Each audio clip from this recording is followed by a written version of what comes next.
What's good, sports gamers? Today I'll be going over with you how to play lockdown transition defense.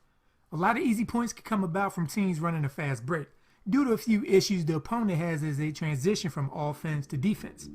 And with this video, I'm going to help you to make that transition as easy as possible.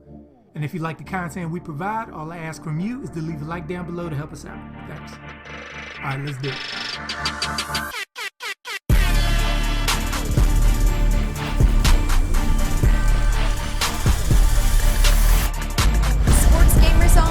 The #1 source for the sports gamer.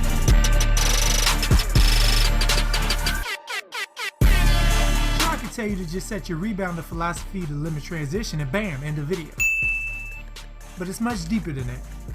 Even if you have 4 guys back waiting, you can still give up a wide open 3. So here's a few ways to knock out all that nonsense. The first and easiest way to prevent fast breaks is to not watch your shots after you shoot.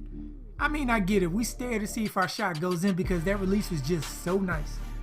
But all the while, the guy who was defending can now easily sneak behind us if his team gets the board. And now he's leading the break.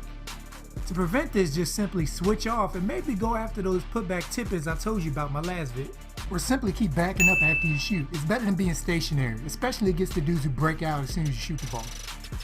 No. Next is sort of an extension of the first, taking yourself out of the play with anybody you're controlling.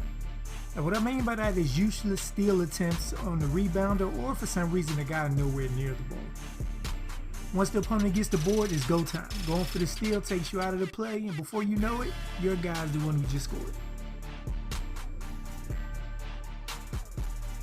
Another is when you shoot corner threes, it's even more important to switch off or start moving back up the court manually. Because the angle he is at, if the defense gets the ball, it'll be nearly impossible to get back in front of the guy he's supposed to defend, if he's not preparing himself beforehand. Also, none of this means anything if you don't have good spacing on offense, which leads to being in a better position to defend the break. Having guys all clumped up together in the paint and in the corners leaves them very vulnerable to the fast break if they don't get the board. See how many guys are parked at the three-point line? And when it's time to play defense, look how many guys are back to defend.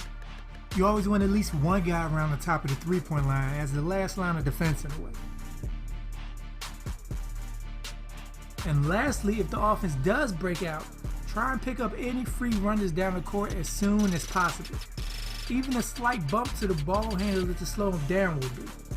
You want to take away any quick options the offense has to give the rest of your team enough time to catch up to even back up the numbers. When they get the board, look to whoever you have furthest down the court and control them to cut off any immediate threats. And if there aren't any, be prepared to step up on the ball handler as he approaches the three-point line. I can't tell you how many open threes I get on the break because their guy is parked in the paint instead of preventing me from shooting a wide open 3. Unless it's somebody you know wants to dunk on you, then just sit back and be prepared to send that ball flying. So alright guys, hope you enjoyed the vid and that'll help add to your 2K game. Make your opponent earn their points in the half court, always. You'd be surprised how mortal some guys become. And there's more NBA 2K17 content like this to come, so subscribe if you want more. Thank you all for watching and be good, y'all.